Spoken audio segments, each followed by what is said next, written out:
ষষ্ঠ উপজেলা নির্বাচনের চতুর্থ ধাপে দেশের 7টি উপজেলায় ভোট গ্রহণ চলছে। আমরা আছি বগুড়া জেলার শেরপুর উপজেলায়। এই কেন্দ্রের নাম বাগড়া চকপোতা সরকারি ফোরকানিয়া মাদ্রাসা। বগুড়ার 3টি উপজেলায় আজ নির্বাচন হচ্ছে, ধুনট, শেরপুর এবং নন্দীগ্রাম উপজেলা। দুপুর 2টা পর্যন্ত শেরপুর উপজেলায় মোট ভোট কাস্ট হয়েছে 21%। 107টি কেন্দ্রে ভোট হচ্ছে, তার মধ্যে 88টি ভোটের আনুমানিক ঘোষণা। এটি কিন্তু সরকারিভাবে যে ওয়েবসাইটে আরও আপডেট দেওয়া হচ্ছে, সেখানে বলা হয়েছে যে দুপুর 2টা পর্যন্ত আর 88টি কেন্দ্রের আনুমানিক তথ্য। আপনাদেরকে যদি শেরপুরের তথ্য জানাই, শেরপুরে মোট 107টি ভোট কেন্দ্রে একসাথে ভোট গ্রহণ হচ্ছে।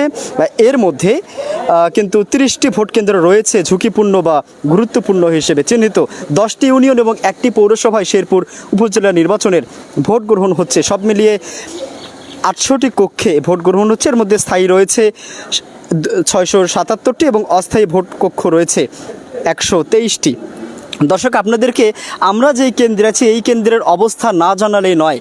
এটি বাগড়া চকপোতা ফোরকানিয়া মাদ্রাসা। এই মাদ্রাসার মাত্র 2টি কক্ষ রয়েছে, কিন্তু বুথ রয়েছে 8টি।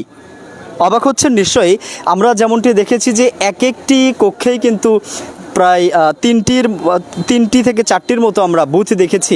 এমনকি আপনারা এখন যদি আপনাদেরকে একটি রুমের বাইরের অংশটি দেখায়, যে নির্বাচনী এজেন্টরা আমরা জানি সাধারণত তারা বুথের মধ্যে থাকেন, কিন্তু এখানে জায়গার সংকটে তারা কিন্তু এখানে বাইরে অবস্থান করছেন নির্বাচনী এজেন্টরা।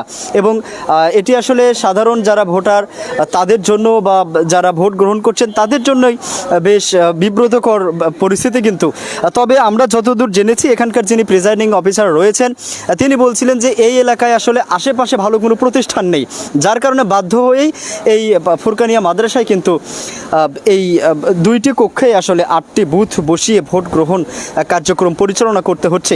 আমরা এখানকার যিনি প্রিজাইডিং কর্মকর্তা রয়েছেন আখতার উদ্দিন, আমরা তার সাথে কথা বলতে চাই। আপনি যদি বলতেন যে এই সকাল থেকে ভোট গ্রহণ করছেন, আপনি কেমন পরিস্থিতি দেখছেন? বাইরের যে পরিস্থিতি সেটা অনেক সুন্দর, বাইরের পরিবেশটা ভালো। এটা নতুন কেন্দ্র হলেও বাইরের যে প্রোটেক্ট এরিয়া সেটা অনেক সুন্দর এবং ভালো। পরিবেশ ছিল অনেক সুন্দর এবং সুষ্ঠু। ভোটারের উপস্থিতি আশানুরূপ নয়, যেভাবে ভোটার উপস্থিতি হওয়ার কথা আসলে সেভাবে হচ্ছে না। তো ভোটারের উপস্থিতি খুবই কম। আইন শৃঙ্খলা পরিস্থিতি অনেক ভালো। এখানে মোবাইল টিম কাজ করেছে, তারা বেশ কয়েকবার এসে খোঁজ নিয়েছেন। এরকম কোনো সমস্যার সম্মুখীন আমাকে হতে হয়নি।